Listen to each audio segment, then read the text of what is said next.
Tesla just came out with a very interesting, fascinating idea. I think this is one of their best ideas ever, honestly. In select Tesla locations in the United States, you can rent a Tesla for $60 a day. It has to be for at least 3 days, and I believe up to a week, where they'll give you a car and you don't have to worry about charging, you don't have to worry about maintenance, you don't have to worry about insurance. That essentially replaces a rental car company or even potentially an Uber. Now, I think this is a signal for what's to come for the company. If you think about other car companies like a Ford or GM, let's say in the United States, those companies don't really own a sales network. They don't own a service network. They partner with a dealership network where they sell their cars to these dealers, and then the dealers take the vehicles and then sell them to the public.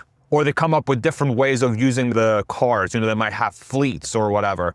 But it's individual. It's dealership by dealership basis. The way Tesla does it is very different. Tesla owns their entire supply chain. They handle their entire sales network. They handle really all of the service network, and they partner with other companies for their body shop, for their repair network. And so what that means is that that company can now control the entire sales experience. Now, why is this such a huge deal? Tesla's positioning itself as a subscription-based transportation company that is going to enable the company to essentially put every single vehicle they have to work for a much longer time than the traditional sales model that exists right now in the United States and across the world. And this really gets unlocked once we get into unsupervised self-driving technology. If you haven't been following the company closely, Tesla is right on the cusp of releasing unsupervised self-driving to its entire fleet of hardware 4 vehicles. There's a couple million of these cars out in the wild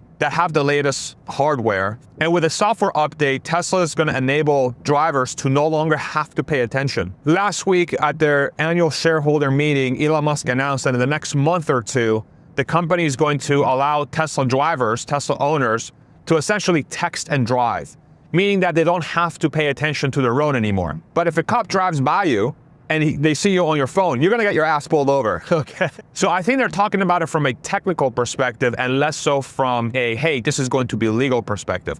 But that's the entire point of this discussion, is that now Tesla has created the technical stack, the software stack, to allow for vehicles to drive themselves without anybody in them. So why is a $60 a day program a huge deal? It's because that's the foundation for anybody to say, hey, I would like to have a Tesla for myself for a week. I have a lot of errands to run. I have a lot of traveling to do.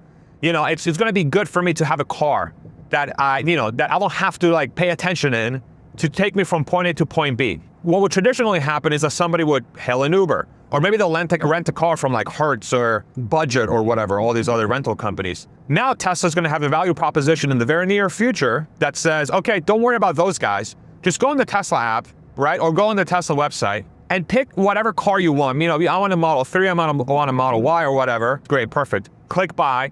And what's gonna happen?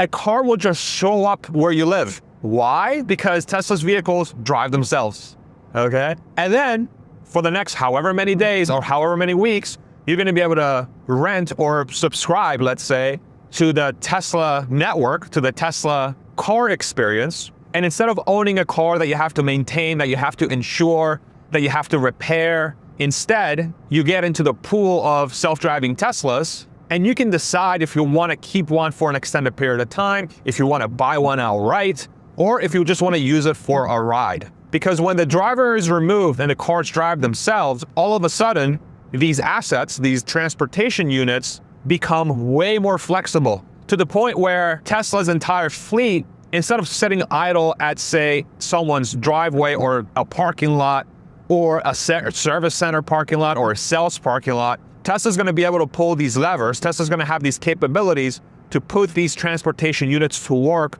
with different pricing strategies. So for example, in Austin right now, they have the robo taxi network. This is actually where I'm driving. I'm driving to the Domain, which is in Northwest Austin. And I'm going to park my car there and I'm going to hail a robo taxi. And the robo-taxi is going to take me downtown.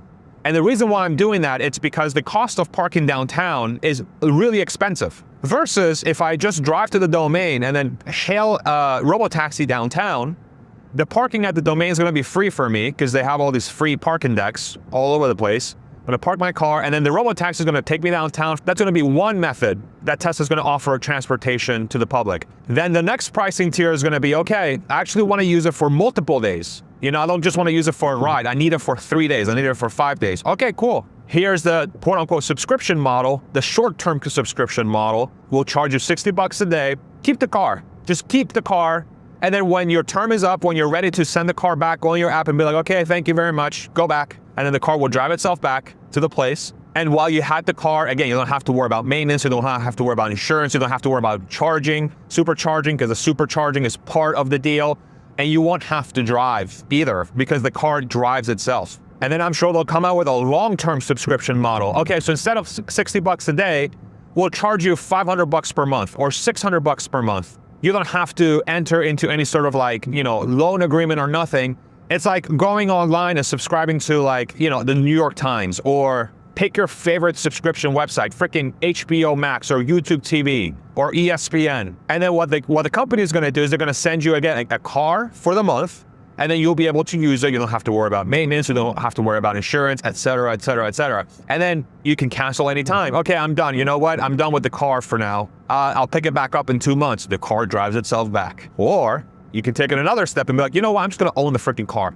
I'm gonna own the freaking car, and I'm going to use it for myself, or maybe I'll use that car in the Tesla network. I'll sort of use it as an asset to going out there and make money for me. And then at that point, it's no different than going to a Tesla dealership now and buying a vehicle. And then you start doing the math. It's like, okay, do I want to finance? Do I want to lease? Do I want to do a subscription? Do I just want to take a ride? And you can see how now you have 4 different pricing tiers, 4 different pricing strategies that Tesla has to enable its fleet of cars to make money for the company. This is going to dramatically maximize the revenue generation of every single unit that Tesla produces, in the form of outright purchases, leases, subscriptions, or ride-hailing through the robo-taxi network, versus traditional automakers that basically have to figure out how to offload their vehicles that they've built out of their factories onto a dealership network, and then the dealership network has to figure out how to get rid of these things. But what is the downside of that?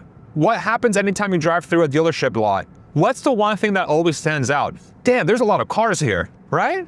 What? Look at all these cars that are just sitting on this lot. In Tesla's case, these freaking cars, you're gonna be able to put them to work. Either the owner is gonna add them to the Tesla network, or Tesla's gonna add them to the Tesla network, or they're gonna be riding around as robo-taxis. The usefulness of each transportation unit of Tesla is gonna be like 3 to 5 times more useful than your competitors by default, because of self-driving technology. And for those that doubt that this is going to happen, I encourage you to do a few things. Number one, get yourself behind the wheel of a Tesla that has FSD V14. This has FSD V13. I'm still waiting for V14 on my Cybertruck. It has been driving itself this whole time. I am just paying attention to make sure that it's doing what it's supposed to be doing. V14 is going to take it to a new level. And then number 2, look at the kind of results we're getting from the fleet now from different people that have the latest version. Just last week, we had the shareholder meeting with Tesla, and we had a bunch of people doing a pilgrimage of sorts from California to Austin, you know, from LA and SF to Austin,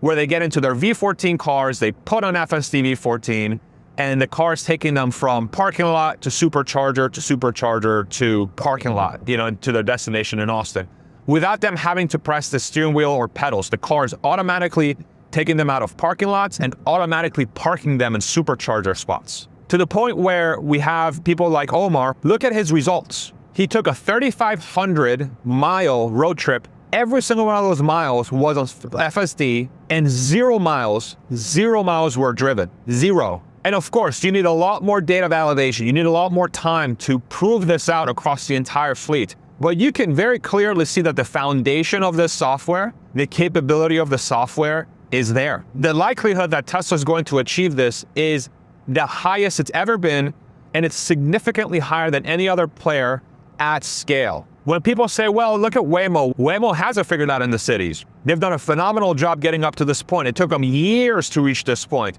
But Waymo's biggest weakness is scale. Number one, because they don't own their fleet, they have to partner with other automakers to make the cars on their behalf. And then Waymo retrofits these vehicles with their sensor suite that is quite complex. They have a bunch of different sensors that are figuring out how to drive, essentially. So this does 2 things for Waymo. It makes it more expensive to develop the units, much more expensive. And because of that, they don't have nearly as many on the road. Tesla has millions of cars that can drive themselves. Waymo has 1,500. They'll have about 3,500 by the end of next year.